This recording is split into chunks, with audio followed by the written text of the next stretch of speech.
Bismillahirrahmanirrahim. Assalamualaikum warahmatullahi ta'ala wabarakatuh. Jumpa lagi bersama saya Bakul Cilok. Seperti biasa saya akan memberikan sedikit informasi bagi yang penonton channel saya. Semoga diberikan kebahagiaan dunia dan akhirat, dilapangkan hatinya dan dimudahkan segala urusan-urusannya. Amin ya rabbal alamin. Di sini saya mau membahas channelnya dari Refli Harun ya. Jadi Refli Harun itu adalah pengacara sekaligus advokat sekaligus konten kreator kalau tidak salah. Nah, di sini kan termasuk penasehat pengacara dari Dr. Tifa. Dr. Tifa itu yang tersangka sama Roy Suryo dalam kasusnya mantan presiden ke-7 Joko Widodo. Nah, di sini Dr. Tifa memberikan sedikit nasihat kepada Pak Jokowi. Saya salut sama Dr. Tifa ini karena walaupun dia ditersangkakan tapi tetap masih memberikan nasihat-nasihat yang baik, karena dia itu dokter yang jujur, dokter yang amanah dan juga cerdas. Sekolahnya juga tinggi, dia dari Muhammadiyah.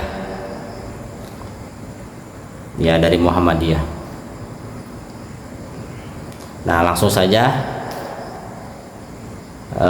poin-poin dari Dr. Tifa dalam menasehati kesehatannya Pak Joko Widodo. Nasihat pertama yaitu Dr. Tifa menyarankan Jokowi untuk lebih fokus pada pengobatan penyakit autoimun yang dialaminya. Ia memperingatkan bahaya penggunaan injeksi steroid yang terus-menerus terhadap kesehatan ginjal.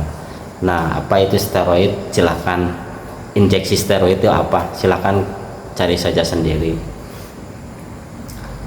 Terus poin yang kedua, perspektif kemanusiaan. Jadi Dr. Tifa sebagai manusia jadi memberikan nasihat kepada mantan presiden ke-7 yang mentersangkakan Dr. Tifa dan Roy Suryo. Refli Harun menekankan bahwa terlepas dari konflik politik atau isu ijazah palsu, Dr. Tifa menyampaikan nasihat ini sebagai seorang dokter yang peduli secara kemanusiaan. Kalau orang cerdas itu seperti ini, walaupun ditersangkakan tetap sayang. Contohnya juga dulu kan junjungan kita Kanjeng Nabi Muhammad SAW begitu dijahati, istilahnya diguyoni, tetap diguyoni sing elek, ya tetap menyayangi dan memaafkan. Terus poin yang ketiga, kasus hukum. Video ini juga menyinggung mengenai proses hukum yang melibatkan Dr. Tifa dan Roy Suryo. Refli Harun berpendapat bahwa kasus tersebut seharusnya dihentikan karena dianggap melanggar KUHP. Nah, di situ karena ada kejanggalan hukum, maka Pak Refli Harun itu meminta supaya kasus ini dihentikan. Karena kalau dipaksakan itu nanti setahu saya, semenjak saya melihat channelnya Bang Refli Harun, beliau mengatakan bahwa kalau dipaksakan ini kasusnya, jadi Dr. Tifa dan Roy Suryo itu bakalan dikenakan kasus pencemaran nama baik. Jadi bukan kasusnya pembuktian ijazah seperti itu yang saya tahu. Makanya minta diberhentikan, karena dulu kan sudah ada tersangka 2 orang, Gus Nur sama Bang Tri itu dipenjarakan juga kan. Nah ini Pak Refli Harun di sini tidak mau kliennya seperti itu kan. Menurut logika saya sih, peneliti kok meneliti, bukan memfitnah, meneliti apakah ijazah ini asli apa palsu, cuman seperti diteliti toh. Nah seperti itu. Kalau asli ya bilang asli, kalau palsu ya bilang palsu juga.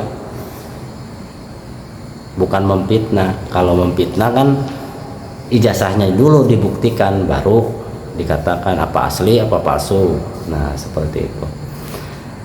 Poin yang keempat terakhir, pengembangan channel. Di awal dan di akhir video, Refli Harun menjelaskan bahwa ia sedang menyiapkan set baru untuk podcast di RH Channel yang berencana mengundang tokoh-tokoh penting serta inspiratif dari berbagai kalangan untuk memberikan pencerahan bagi publik. Seperti itu. Sekian dulu dari saya. Semoga penonton channel saya silakan melihat channel-channel yang terpercaya, yang tidak ada kaitannya dengan penguasa. Biasanya kalau ada kaitannya dengan penguasa itu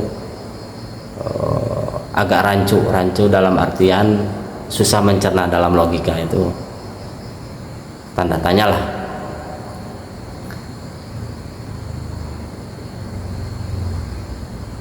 Mohon maaf atas segala kekurangan saya hanya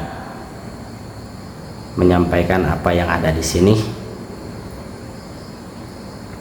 Kalau channel-channel nasional biasanya kurang tajam, berbeda sama konten kreator ya. Konten kreator kan pribadi, jadi tajam banget. Silakan yang seneng sama channelnya Pak Refli Harun, silakan dicari di YouTube, banyak, itu mencerahkan sekali dan bisa berargumentasi yang baik, karena ilmu hukumnya ilmu hukum tata negara. Dan dia juga, Pak Refli Harun ini terafiliasi dengan HRS, Habib Rizik Syihab, ulama yang pernah dikriminalisasi, dipenjarakan,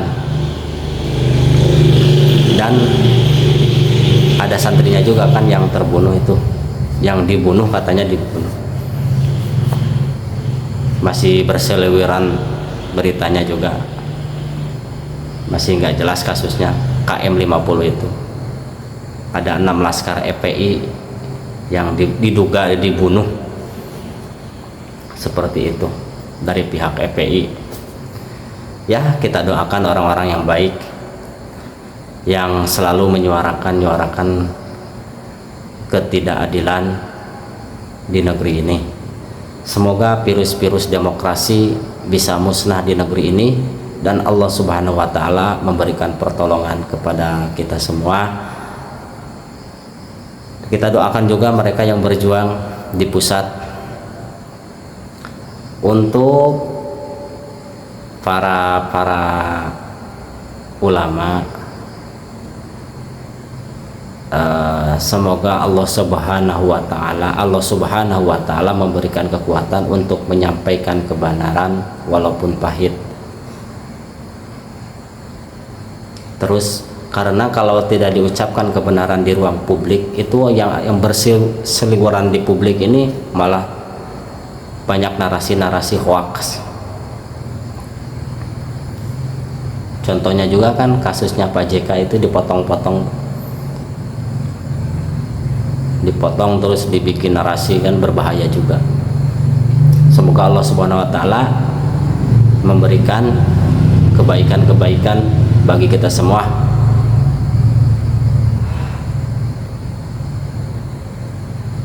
Terima kasih atas like, komen, dan subscribe-nya. Saya ucapkan terima kasih banyak. Assalamualaikum warahmatullahi ta'ala wabarakatuh. Jumpa kembali di video selanjutnya. Jangan lupa di tombol lonceng subscribe-nya diaktifkan semua. Untuk itu sekian dulu, terima kasih, bye bye. Oh iya, lupa, saya mau memberi sedikit ajakan. Untuk sekarang mari lihat channel-channel yang kredibel, yang mempunyai data. Jadi sekarang itu yang disenangi masyarakat itu channel yang ada data, bukan sekedar opini ya, seperti itu. Karena kalau beropini tidak tanpa data juga sangat kurang bagus. Seperti itu, sudah dulu. Silakan yang mau istirahat, yang mau ngopi-ngopi. Terima kasih banyak. Sekian dulu ya. Ketemu lagi di lain hari. Mantap.